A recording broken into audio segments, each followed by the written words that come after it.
Did y'all hear any audio in that intro? Yeah, you did. Oh, okay. No, I didn't hear any audio in the intro. Greetings, everybody. This is your man, your humble host, Shawn Mason. I'm live from Sacktown on this evening. I'm in Sacramento, visiting family and doing some work. You have the usual suspects, Mel Roberson, the total gent, Robert Hazzard, the lover of life, Glenn Murray, the hater of all things Chicago Bulls and Chicago sports, I like and the Black myself. Hawks. I like the Black Hawks. Yeah, you The would Raptors like the Blackhawks, and that whack purple shirt you got on. Laker colors. Represent. Yeah, that was my Can I whole say point. it? Can I say it? Can I say it? Gentlemen, Russell Westbrook was a Laker. Gentlemen, can we get through the intro and get our guest on, please? Resist. Come on. Mel is a police officer on TV and in the show. Uncle Mel is here. Okay. Oh Jesus, he's the uncle today. The drunk uncle or just the regular uncle? Oh no, the drunk uncle will be Shawn today. That is very true. And ladies and gentlemen, I would like to welcome in our guest this week, Messiah. Roll the intro for Messiah.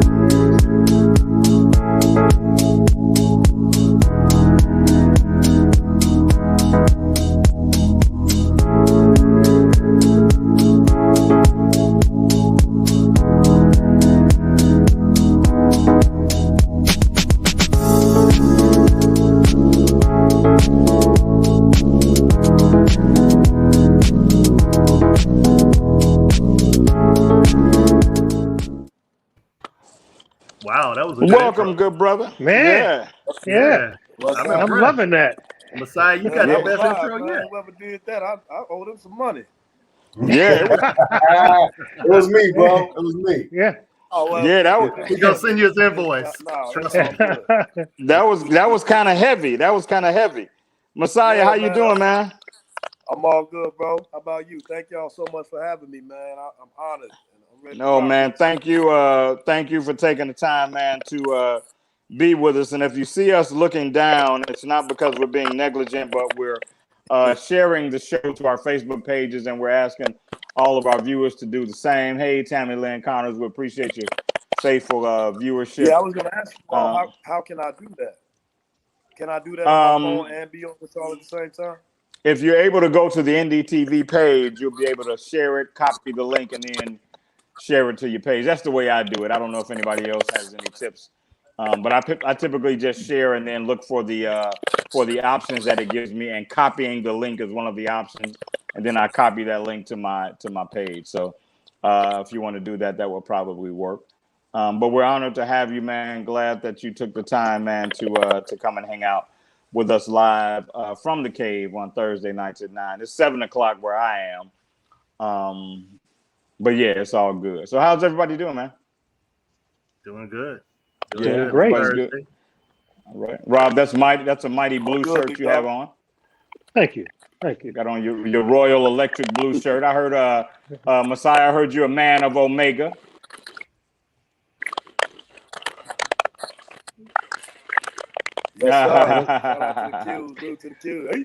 All right. You know, the Noobs run this show where the Raj. Like Atlanta, baby. The Noobs run this show where the Raj. He already kicked him out.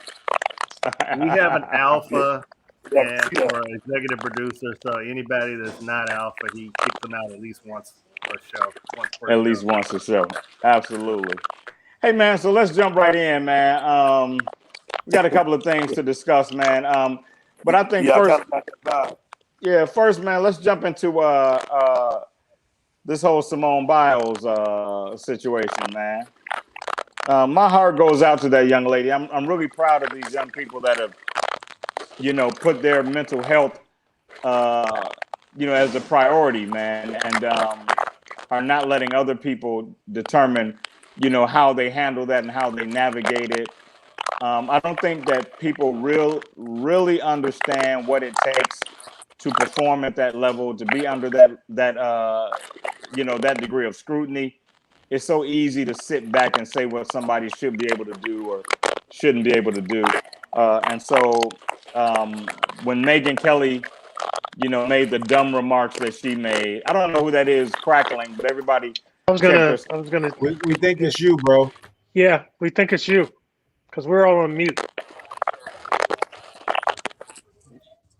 That would be interesting if I just started crackling out of the blue, but yeah, I thought Megyn Kelly's let me pop out and pop back in, man, and see what happens.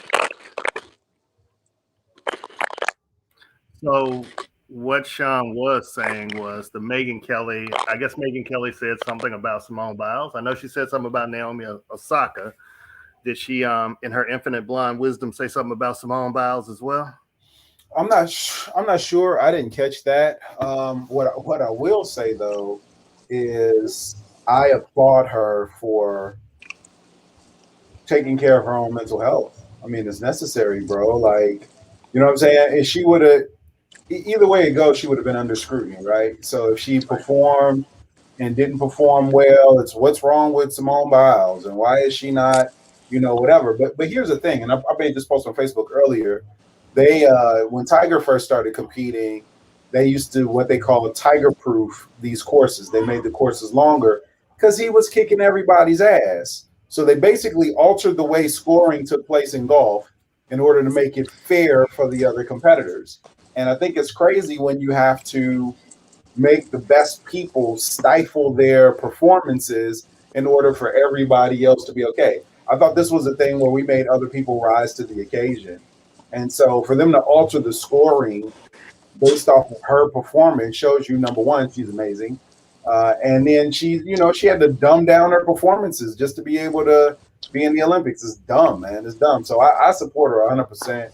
My youngest daughter is a Division I athlete. And, I just think it's unfair. What I thought was fascinating, man, is that if you look back at Megyn Kelly's history for the last 6 months or so, she has seemed to target African American women. She's tried to call 3 or 4 different African American women to the carpet, almost to the degree that it seems like she has a vendetta against women of color. So the crackling just started. So that's definitely Messiah. Maybe there's something that we can do, or maybe Messiah, you can mute yourself until you're speaking. But yeah, so I don't know what her deal is, but more than anything, I love the way these young people are prioritizing with their mental health and doing it unashamedly. Thank you, Mama. But because so many people are so quick, man, to sit on the side, not knowing what it takes to do what these people do, what these athletes do, and then try to say what they should be able to do or shouldn't be able to do. And I find it totally unfair. And I will say this, before she actually pulled out, she looked different. Whatever it was she was carrying was so heavy that physically it manifested itself, in my opinion, in her face and in her features. She didn't even look like the same young lady to me. So I knew that whatever it was particularly heavy for her. And so, I champion her, and I'm sure that I join a host of people that champion her and are praying for her and want nothing but the best of her and are willing to tell all the naysayers to, go suck a fat one because it doesn't have anything to do with you, Yeah, I'm amazed that people forget that these are 2 young women that are under 25 years old. Yeah. Going through this. So yeah, extremely young in a sport that isn't necessarily representative of their culture and background all the time, and being watched by millions upon millions of people. Yeah. And just understanding and thinking about that pressure, even a 40-year-old would cave at that pressure. So the ability to perform on the level that they have, to Mel's point, on a level above most other people in that sport is tremendous in itself. Yeah, yeah. So when they say they need a break, they need a break. Absolutely. Messiah, you have any thoughts on it, man? I'd like to hear from you as our guest. Yeah, man. First off, apologies. Can y'all hear me okay? We hear you just fine, brother. Yeah, you look good and you sound good. Okay, yeah. I went back to the laptop. Thank y'all for bearing with me in the situation. Hey man, it happens. Yeah, I applaud her. I support her 1,000 million gajillion %. I was even reading earlier. I think the Deputy Attorney General from Texas, he put out a tweet or he put out a comment about how she's I forget exactly what he called her, but he basically was voicing his disapproval of this step to ensure mental health. And I think there's a lot of underlying things that we need to talk about and address within how we're viewed, not only as African Americans, but as athletes, as gymnasts, as basketball players, as rappers, performers, whatever we do. Is like you're not human. And this is obviously a long-standing issue of, especially for African Americans, that we aren't considered human. We aren't considered to have feelings and souls and just a way of maybe coping with things that people can't understand. So I support her 1,000,000%. And who knows, maybe she'll even start a trend, because I'm sure she's not the only athlete or gymnast or Olympian that's going through these and having these same thoughts. Yeah, because I think the young tennis player really kicked it off. She was the first one to really kind of kick it off and prioritize her own mental health. And then, of course, she was attacked again by, primarily the, reporters that work for Fox and that kind of thing, that actually also, misspoke about the timeline for when certain photo shoots and magazine covers and stuff happened in an attempt to support what they were saying.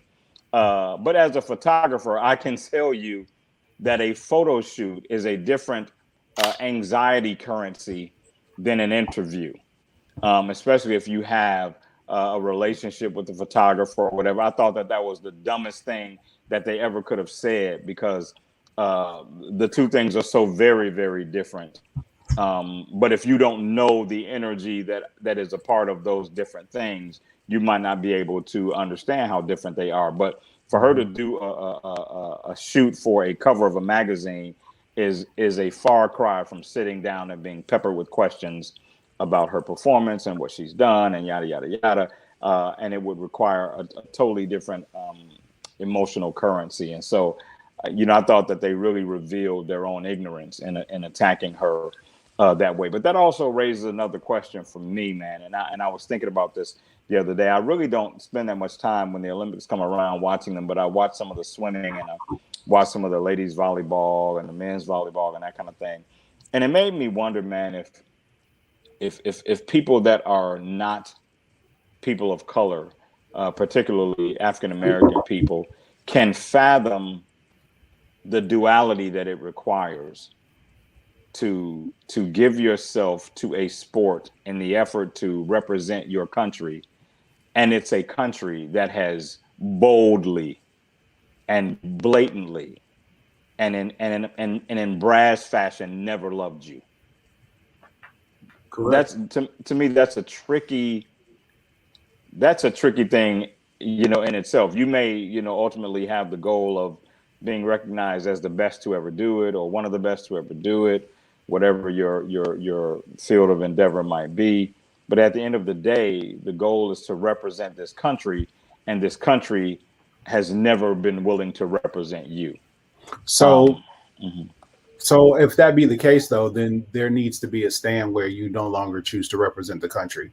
Like we can't have the duality of, well, this country doesn't represent me. Well, if that's the case, then choose not to represent the country.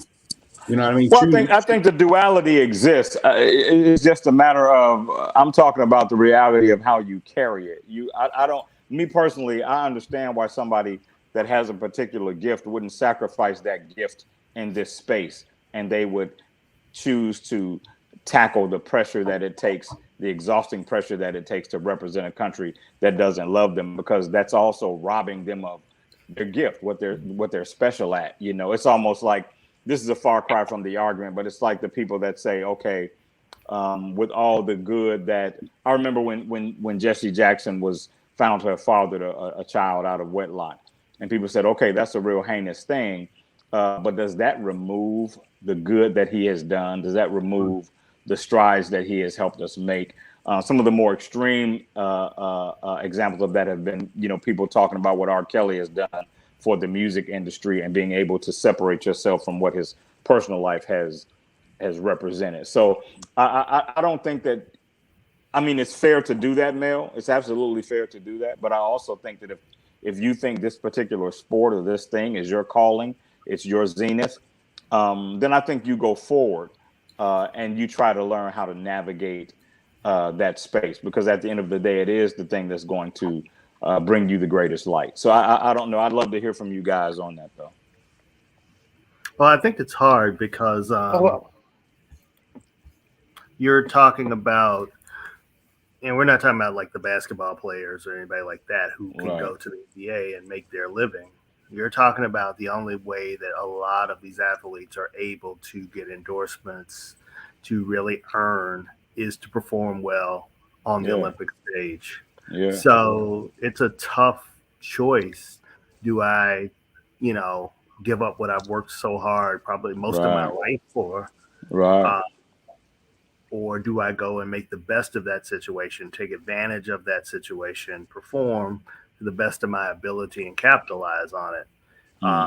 Because a gold medal, what that means economically for a sprinter, for a cyclist or somebody else in a different sport means the world versus a basketball player who's already clocking. I was reading that Russell Westbrook makes $44 million a year. Nice. Yeah.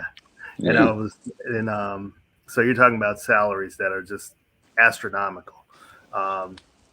So you doesn't really have to worry about it. But somebody that is an Olympic sprinter or, the third person on the team who made it, that's their only way to make income on this. So you have to be challenged with that whole duality argument. But real life, I got to make a living.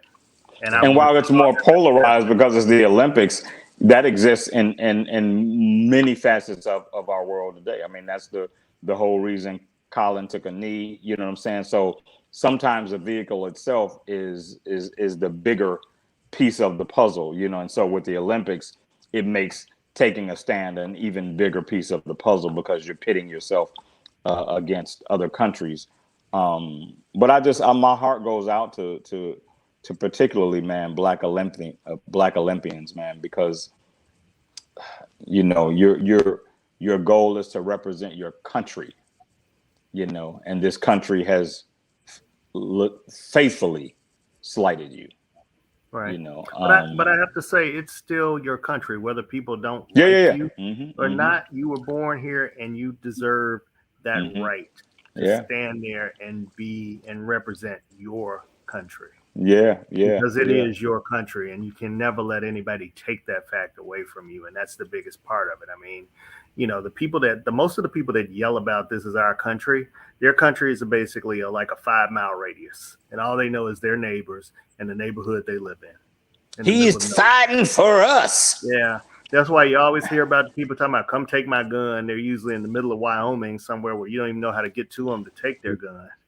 Go stand in the middle of the south side and go, I want all y'all come take my gun. Let's see how fast that'll happen. Well, Glenn Murray, we started kind of heavy. Probably my fault talking about the Olympics, but you somehow managed. Your fault, Shawn. I agree, it's your fault. Yeah, it's your fault. It's usually your fault, Shawn. Yeah. You somehow managed to mention Russell Westbrook and the Lakers and $44 million. I don't know how I did that. I don't know why. I don't know how you your squirrely self managed to mention that. But ladies and gentlemen, jersey. Glenn is celebrating on this evening as the news has come to light that Russell Westbrook looks like he will be donning the jersey of the Los Angeles Lakers. It's Kevin Foster in the audience. Is my boy in the audience, so we can celebrate. We're celebrating tomorrow. Don't worry about it, Kevin. We are popping a bottle in honor of Russ, AD, and King James, the new big three in LA. That's what we're doing. Well, first of all, we can argue that philosophy all day, that you go get superstars and put them on the team. I'm not going to mention the team that had one superstar that won 6 championships. Oh Jesus! You know, I'm just saying. Every time you mention the technically they had two, the Messiah. Bulls, You're the right. Bulls You out know. there, but here You I'm know. celebrating for the Bulls too. I got a bottle of 99-cent water. I'm gonna pop it right now for y'all. Hey, Messiah, they more had one superstar and 2 franchise players. You know, because Scotty didn't really. Players. What'd you say, Glenn? All time. 2 top 50 Absolutely, all time. absolutely, they did. Top Absolutely, 50. they did. So, how are you feeling? I just want to give you your time, Glenn, so you can go and celebrate. How you feeling? Mel, you're muted, Mel, brother. we can't hear you. I was going to say we don't have to give him his time. Production has already fed us another question, so his time is all important. No. I'm reclaiming my time. No. Reclaiming my time. Raj, do me a favor, please.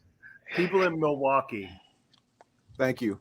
So one more time, Raj. You got one more time. Like I said, you remember you didn't see my video last week, Secrets from the Cave. We can get another Roger as a producer because there's a Roger everywhere.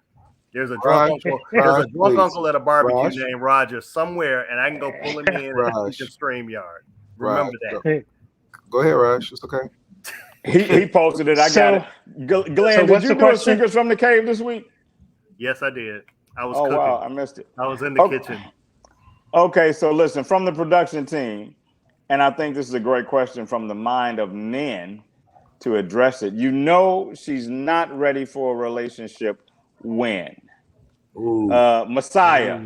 Yes, sir. You know she's not ready for a relationship when? When she tells you. One. when she say she's still in these streets, or honestly, I think when a woman is more out than in, meaning wanting to go out, wanting to be seen, wanting to be out and about, wanting to be in the mix. And it's a different way. It's different ways women can obviously go out. I mean, you can go out with your girls, but if she's always wanting to go out without you and not have you on her arm, and she doesn't claim you, you know, if she introduced you to somebody, she said, "Oh, this is my guy, this is my friend guy, or this is somebody I'm dating," and she don't introduce you as her man or her boo or whatever she want to call it, then nah, bro, she ain't ready for you. She might be ready for a relationship, but not one with you. Not with you. Glenn, what you got, man? So I admit I'm guilty. I channeled my inner Shawn and thought of this question. So it's probably gonna get me in trouble, like it usually gets Shawn in trouble. Right. Mm-hmm. You know she's not ready for a relationship when she lays down laws for you that she never laid down with the whole decade worth of men that she already had dated. When she starts talking about all these, when she starts to regulate your friends, she starts to regulate your life, she tells you where you're gonna live, all this other mess, she ain't ready. Because how are you gonna all of a sudden get yourself right and try to adjust me when you just got right yourself last month, and now you're in a relationship and you giving me a list of rules? So, and part of it is my stubbornness, true enough, but it's also my grown assness too. Because I'm a grown man and I can do my, take care of myself. Even though you are the baby of this bunch, you are a grown man. Yeah, that's true. Y'all are all He's not. It's a liar. That's true. Mel, Uncle Mel, come on, Uncle. Don't make me pull okay, Obama, show me your birth certificate. Really? See, that's racist, Mel. I'm not doing that. Wow, that's racist. Black. It's not racist. Mm-hmm. But Glenn is a Lakers fan, so it's probably racist. Mel, talk to me. You know she's not ready for a relationship when? I don't know. I don't know. I mean, Messiah took my answer when she tells you. Yeah. Or when she shows you, man. It's like at this stage in the game, people kind of know what they want. You know what I mean? And so if we can't have the conversations early on and figure out, all right, if this work for shot or not. Oh, you know what? Here's the other part too. Like when they don't match or give you the level of attentiveness that you need once you've expressed the level of attentiveness. And not that you got to be up under me all the time or anything like that, but the common courtesy stuff. Like, it's like, hey, I was thinking about you. All right, well, it'd be good to let me know that. You know what I'm saying? Like, don't say you were thinking about me just because I called you or I text you or whatever. when it's been a few days. You know what I'm saying? Or I'm always the one that has to initiate the contact and the conversation and all of that other stuff. I mean, I get it. You know what I'm saying? The thing that I always say is there's a difference between dating and courting. You know what I mean? Between chasing and courting, I mean, right? So I'm not, things that want to be chased don't want to get caught. Like the gazelle is running from the lion because that mofo don't want to get ate. You know what I'm saying? So if you want me to chase, I'm not gonna chase. I'll court. You know what I mean? But I'm not about to chase, because if you run and you don't want to get caught, and I'm just not that guy. Robert Hazzard, what do you think? I think, you know what's the question again, brother? Everybody took answers. Oh, you know she's not ready for a relationship. Where? Stay focused, Robert. Stay focused. Stay I know, with man. us. I'm trying to get people on the show, man. I'm sharing stuff. You're gonna lose some people if we ask you a question and you don't know what the damn question is. So yeah. Well, I can say I've been drinking, but I think she's not ready for a relationship when I open up the Bible and she's running out of the room. Or if you open up the Bible and like fire shoots out her head or something, then you know that's a sign. Well, hell, you all not want that relationship. That's one you don't want. You don't want fire shoots out of nothing from her. Right. For me, man, I think that it is the way in which they receive or deflect accountability. If a woman, if her posture says to you that she wants to be accountable for what she says to you, for what she does with you, for what her actions imply with you, for her time as it's spent, if she doesn't do those things, if she wants to disappear for 2 or 3 days, and not be questioned about it, and not treat it like it's worth noting, I think that's a pretty clear sign that she's not ready, and like Messiah said, some will tell you, I'm not ready. I'm dating. I'm doing this or that. Because to say you're dating doesn't necessarily mean that you're dating to find the one. You could be dating just for the sport of it, and enjoying the attention of it. But what I do find, and this came across social media this week as well. There were some questions about, when women tell men what their long-term desires are in terms of relationships, and they say, hey, that's not really what I want. And then they'll say that men don't respect that decision and that men continue to try to make that thing happen. But what I've learned is that oftentimes women will tell you they don't want that, but they still want relationship energy from you. They still want you to call them, take them out, pay for dinner, all the things that you would do if you were courting them, even though they've made it plain that a relationship is not what they want. So there's always this duality. And, I don't shy away from the fact that I think men pay a higher currency for the dualities than women do many times. So, but for me, like Messiah said, I think a lady will tell you, either with her words or with her actions. I'm not going to let you. When I was in 8th grade, my best friend at the time, his name was Marcus Vanderbilt. He said, when you're trying to find out if a woman likes you, you can ask her. He said, there are 3 possible answers. Yes means yes, no means no, maybe, or I don't know means no. Right. That's like checking the box. Yeah. So if I'm getting any maybes or I don't knows, those are no's. And it's time to move on. But for me, the accountability thing is big for me. Glenn, did you answer that question? Yes, I did. Women rent in the friend zone and buy in the relationship zone, basically. All right. So this will be a little bit hypersensitive. There's something we don't do. Yeah. That's new ground for us. Messiah, brother, before we get into this, what's your status? You single? You married? What? I'm single, my brother. Frozen? I can go. Okay, you single. No, I am not frozen.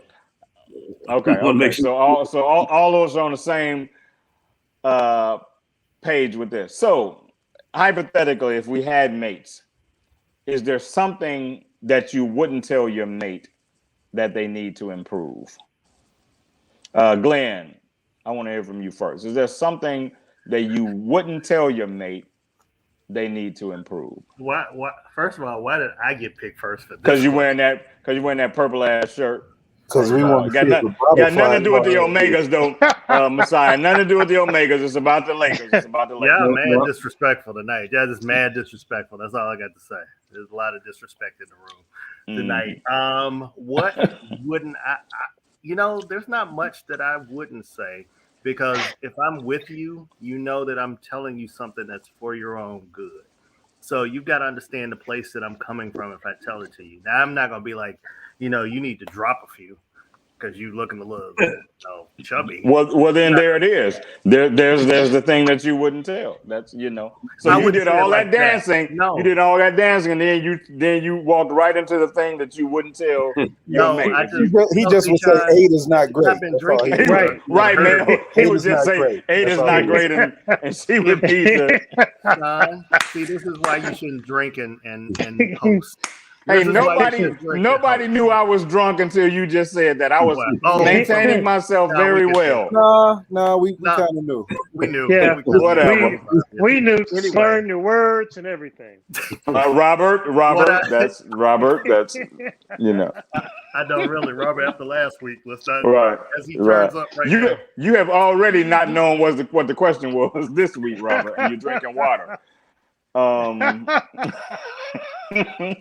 So Glenn, no, back to you. So you would not discuss the way. Well, let me ask you this. I said I would do it in a different way. I would do it with some tact. That's what I was saying. Oh, that was it. What you were saying? I wouldn't just blatantly break out with it. I would use some tact with it, but it would be coming from a place of love. Because if I'm telling you that, I'm caring about you. So maybe it's for your health.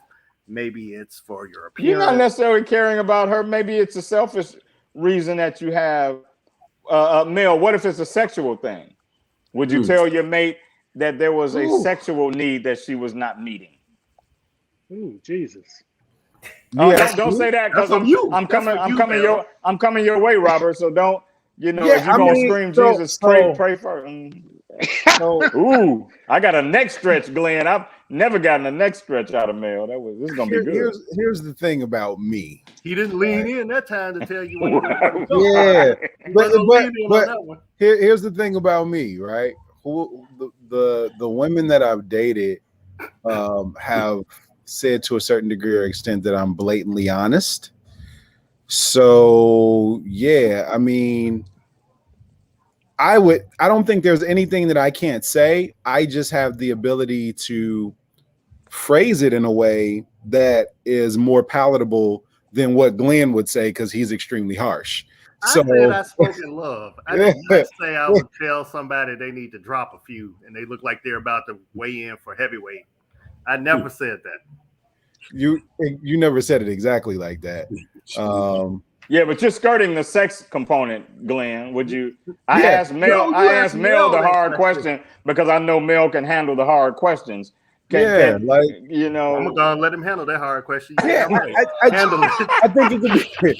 think it could be done in a way that is palatable for them to take it. You know what I mean? Or you could even do it in a way that's kind of like leading, like, hey, maybe we should try this, or you know what I mean, or hey, I got an idea. You know what I mean? Or place a bet that you know you can win. I got an idea. Do this better. No, that's not how I would say it. See, Shawn takes our answers, our responsible answers, and then twists them into what he thinks it would be, Mel. No. You just did it with Mel. Do this better. Oh, yeah. Messiah, I know it's a tricky question, but talk to me, brother. If there was, I'm going to be specific about the sexual component now, since that's what everybody seems to be skirting. If there was something that your mate wasn't doing in the darkened room, that you wanted them to do better or differently, would you tell them? Would you? Or would you just leave the house and put a video on so they walk in? There's a video playing when they walk in. I mean, how would you? Oh my Be like, is God! that gymnastics? Come on. You're like, is that Dominique Dawes? What the? Okay. Oh my God! She's standing on her head. Mm-hmm. Come on, Messiah.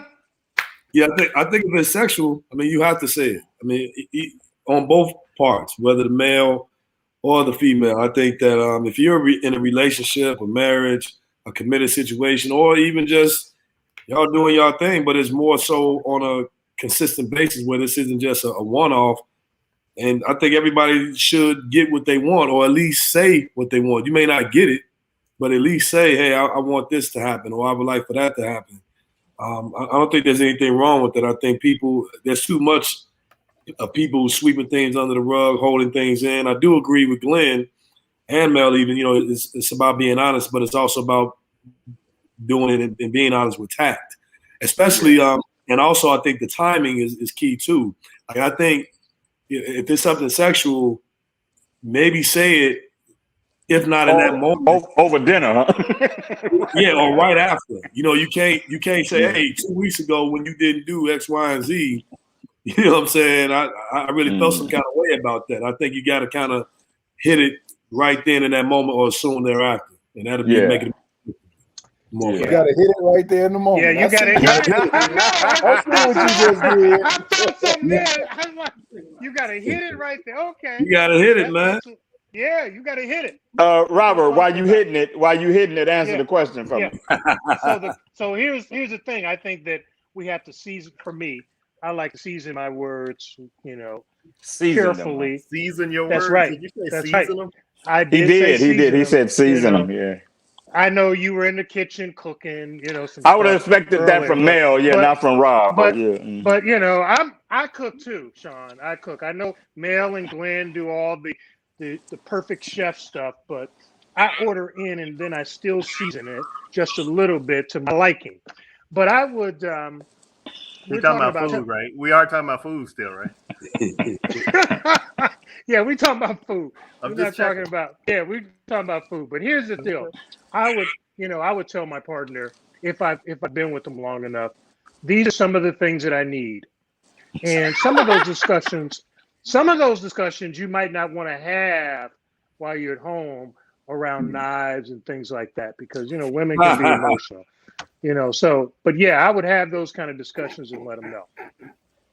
So does the sexual component change that dramatically? Because I hear all of this hesitation when we talk about the sexual component, but I would imagine that if your mate had the responsibility of paying a particular set of bills, and she wasn't doing it timely enough, everybody would be super quick to say, hey, babe, it's due on the 4th, not the 7th. Can you do something to make sure that it gets there by the 4th? I don't think there would be any hesitation or any backpedaling or whatever. So why is the sexual conversation so hypersensitive when it comes to something like that? Because that's it. Yeah, that's you don't get a sex score. You do get a credit score for missing those bills. Yeah. It's the gravity. It's like if they left a cup of coffee on the counter because they were rushing out to work, versus dishes that's been piled in the sink for 3 days. Right. You know what I mean? Like it's different, bro. But they're both. That's neglect. We're talking about something that can be improved, and it just happens to be in the sexual space. Paying a bill on time is neglect. You can improve that. Yeah, you can improve whatever can be neglect. So, are you saying Mel not arching that back enough could be neglect? Is that what you're saying? Well, think about this. You think about this. If you keep hitting a woman that she's not doing this or that, I mean, some sex is better than no sex. So let's look at it that way, because I mean, the more and more you talk about you not doing this, and this, they're going to turn it off, right? You're not going to get anything. What are you going to do then? Yeah, you with the wrong person if that's the case. Right, right. Yeah. What did Common say, Messiah? What did Common say? No, No, I'm good on that old side booty, that casual side booty. What he telling the movie? Well, Hey, but can I No, keep you it keep 100 that with y'all up. real quick? Absolutely, we wanted 100, so come on with it. I really think, like, especially when it comes to sexual thoughts and wants and desires, I think women can take it more than we can. Like, yeah. most men are like, shit, well, if you ain't satisfied with me and me pumping and my stroke or my whatever, something wrong with you and how you get out. There ain't nothing wrong with me. I think we can't take it like they can. That's a great point, Messiah, because our sexual prowess is a huge component with how we're valued and how we're identified. Right. And so I 100% agree with you. I think that's a great point to make. You know, that it's a much more hypersensitive space for us to take the criticism. Roger, what is going on with Roger? What is that? What the hell is going on? I don't even know what that means. I don't even know what that means either. Hey, Messiah, I couldn't even read it. But I also think that what is required of men in the sexual space is vastly different than what's required of women. And I think that is never spoken about. It's never, Glenn, I'm watching you. I just want you to know. It's never spoken about. It's never given, you know, and I don't want to say, you know, that you know, women just need to show up. I'm not saying that, but I mean, what I'm saying is, you know, there are some things from a performance standpoint that women don't have the burden. Listen, let's just keep it 100. Yeah. If we don't get up, it don't go down. It don't go down. You can do all the licking, the touching, the whatever you want, but if that thing don't wake up and do what he's supposed to do, woo! And Messiah, what I found fascinating is that you will have a woman, and there's no way I'm going to say this and not piss some people off. So I'm drunk. I don't care. But you have some women clearly who you know, who it don't even look like it's supposed to look. It don't even. Oh my God. You know what I'm saying? Everything might not be the way it's supposed to be, but they still, you know, expect you to be at 100.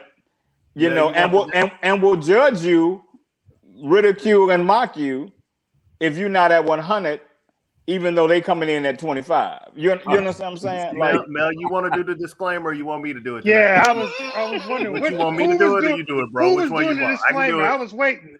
Messiah, you rocking with me. That's all I care about. Messiah, you rocking with me. That's all I care about. The views expressed by Shawn Mason and Roger, for that matter, are not the views of Mel Roberson, Glenn Murray, all the companies Robert associated Hazzard. with Mel. No. Be clear. It's not the admitted views.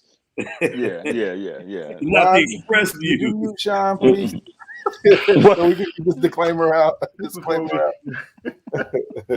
Oh my God. You know, I was worried we didn't have anything to talk about tonight.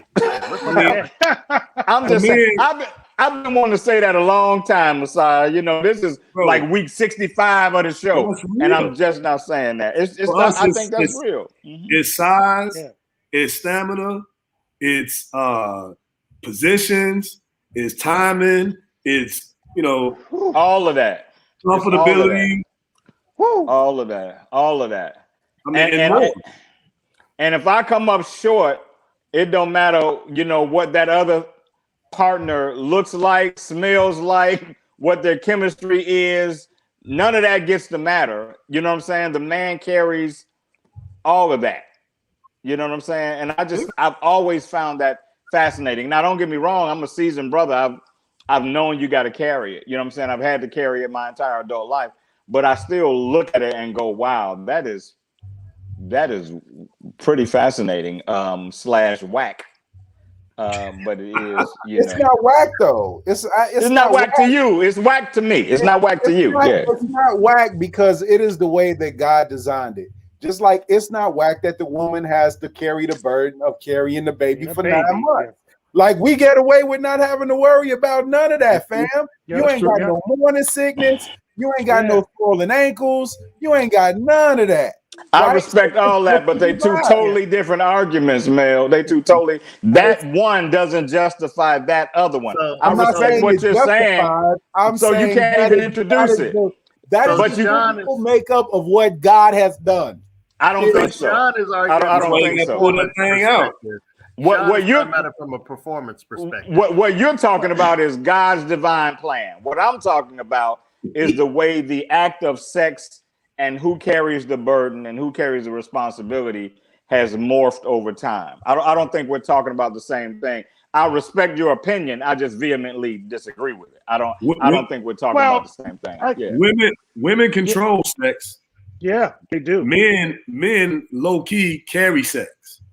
True they that. control it. Like it's not happening until she says okay. Yep. True that. But then when she says okay, the man got to be ready. Yeah. And if he ain't ready, that okay don't mean nothing. Right. And then it'll be a not okay if he tried next week. She like, nah. But men can take back the power. Tell a woman no and see how pissed off she gets. Bro, I've done it. Yes. Exactly. It's a woman no. Well, it depends on the woman, because I know some women you tell no and they just gonna make a phone call and get it somewhere else. Right. You know what I'm saying? Like it's accessible. Men do that too. But we can But do why the would same you thing. Okay, We can do so the same thing. So, I mean, I got a make question. a phone call, let him make it. Go ahead. He froze. He'll come back. What makes you tell him no? Can you hear me? Say it again, Messiah. What's that? I said my question is, what makes you tell a woman no? Not being attractive, not wanting. Yeah. You just ain't. I just don't want it. I'm not. Yeah, I just don't want it. I got a headache. You got a headache. Sometimes it ain't that for me. Sometimes it's a power move, G. Sometimes like it's a power move for them. It's a power move. Hey, Messiah, if I think they're trying to weaponize that thing, then I'll shut it down. Like you're not gonna manipulate me with sex. You use your weapon too, Shawn. Absolutely. So you're not gonna manipulate me with sex, right? So you're all that. I'm all that too. So yeah, I can say no. So look, G, is the no coming? All right. She called you that night and she trying to get down and you like, nah, I'm not interested tonight. Or is the no coming, man, the lights off, it's about to go down, and you say, nah, I'm cool on this. Like, when is the no coming? It depends. It depends on what the situation is. Right. It depends on the currency too. I mean, right. I have said no because I can foresee what the aftermath looks like, and it's not worth it. So there are a couple of different reasons why I might say no, and it has nothing to do with my attachment or being single or any of that. Right. It has everything to do with what I think the aftermath looks like and what I think I'll give you a perfect example. Years ago, I had someone come at me very aggressively, and they came to my home, and I mean, when I say they were aggressive, they were super aggressive. But in their speech, they let it slip that they knew I had dated a particular somebody, and they loathed this person. So in that moment, I felt like you're not really trying to get at me. You're trying to get back at that person by sleeping with me. Did she make you feel cheap and tawdry? No. She didn't make me. No, because I like feeling that way. No, she didn't. But I wasn't going to let her be able to leave my house with that equity, knowing that it was solely designed to get back to that person, so that they could say, "I've been with you." We get on this subject, and Yanni Brown enters the room. It's almost like she heard us. She can smell sex talk. Yeah, Yanni can smell sex talk. Is that the right phrasing? Smell sex talk? I don't, But yeah, so Shawn, what you're saying is you didn't do it at your house. You went to her house instead. No, I didn't do it at all. I've had a couple of situations where the way it was packaged made me say, you know what, never gonna happen, And luckily, this is not to toot my own horn, but I'm matured about sex earlier than many guys do. So in my mid 20s, late 20s, I was making decisions that a lot of guys at that age would not have made because they weren't interested in looking at the long term, and I just always was. And so I could look at it and say, now I'm gonna take the pass on that, you know. Hey, translation. Well, Sean gets it offered familiar on with the y'all? regular, is what he's saying. Right. He gets it offered No. on the regular. So Yeah. That is not what So I'm he can saying at just- all. He can just That's say, okay. nope, I don't want this tonight. Yeah, he can be like, you. Right, you. yeah. Sean Next, let's- Sean swipes left a whole lot. Right. What he It's said. like Tinder. You know, Yeah. Hey, can I- left can I and give right. you- Yeah. Before there was a tender, he was swiping left. That's what he's saying. You caught that, huh? That's carpal tunnel. That lets you know. That lets you know it ain't a whole lot going on in my house. Can I I'm keep it handling familiar it. with y'all? I'm handling it all myself, man. I'm handling it all myself. I don't need to know that, brother. Yeah, well, now you can't unhear it. Now Hey, you let's can't keep it- unhear it. I hope you hear it repeatedly for the rest of the evening. That's Man, I it. mean, since we gonna take it down, I will jump out there and say I have said no to having sex with a woman one night, but I'll go and beat off because that night my no might have I may not have felt like everything that comes with the sex. You know, like I gotta pick her up. That's my whole point. That's my whole point. And There's some crazy that comes with that sex too. And I That's do what want the I'm saying. production team, want the production team to make a note that after 60 some odd weeks of doing this show, this is the first time a guest has ever said beat off. I want somebody to write that down. And you That have this is to- a monumental moment in this show that Messiah just We were- said beat off on the show. We were just I letting want that roll by. but you Yeah, wanted to bring it up. no. This Yeah, show It was too beautiful and genuine for me to let ride. I want it Yeah. documented and noted. This episode is We gotta keep it compromising 100, man. We gotta. Yeah, man. I'm all Okay, for let's it being keep it 100, Messiah. Production team, you know I can't see the chat. I want to know how much time 5 we have. minutes. 5 minutes. We have And the 5 thoughts and minutes. opinions of Shawn Mason, Messiah Equiano do not necessarily represent those of Mel Roberson and Murray, Easter Rosa production team, or any associated affiliate or companies that we may work to contract with. However, Shawn and Messiah's opinions seem to correlate, and we are just fine with that. So carry on. So we're Let's gonna get let it. y'all. We're gonna let y'all do that stuff, you know. But sometimes you have to turn down stuff because there's some crazy associated with it. So just keep that in mind. Yeah. If you can see usually the you don't crazy, find out till look. I try to find the crazy first. You don't want to find the crazy afterwards. Yeah. When you've already Well, I made it, an energy investment. You Right, know, I got it broken paints a screens to prove that there's some craziness going Yeah. on. But you don't see the crazy till after though. usually the crazy don't come till afterwards, Messiah. You know, they can hide the crazy. We got about 3.5 minutes, man. Before we get out of here, Messiah, what's going on with you, man? You have any special projects or anything like that? Oh wow, that's right on time. Anything like that, man? Where can people find out what you're doing and where you're at? And talk to me. Give me about 30 seconds, man, on what's on your plate right now. Yes, sir. So November 13th, big dog, we are at Airy Crown Theater for When Mars Meets Venus, the stage play, starring myself, Mel Robb, Jay Thurm. We got a host of talented actors. We just brought on Leon Rogers and Kendra G from the WGCI Morning Show. But the interesting part about it is it's a story of a man named Marshall Mars. He meets a woman named Venus, and we see not only their lives, but also their genitalia, the relationship of their genitalia. So I play Mars's penis, and we see like that duality, and I literally have on a penis costume, and then a woman named Lord, don't let him freeze. and just shows right here. He didn't froze. What's hilarious, man? That is. Oh my! Hey, Rob, he didn't freeze. The penis got hard. I'm scared. I'm it's scared to hilarious, ask what's the woman's genitalia name? I'm almost scared to ask. It's vagina. Gina. It's Gina. Gina. Yeah, It's Gina. And guess Gina. what Oh, Gina's Gina. name Okay. is? Guess what? Okay. Richard. Rich. I got it. Yeah. I thought you were about to That's say nice. Robert, but that's good. I'm glad. Richard.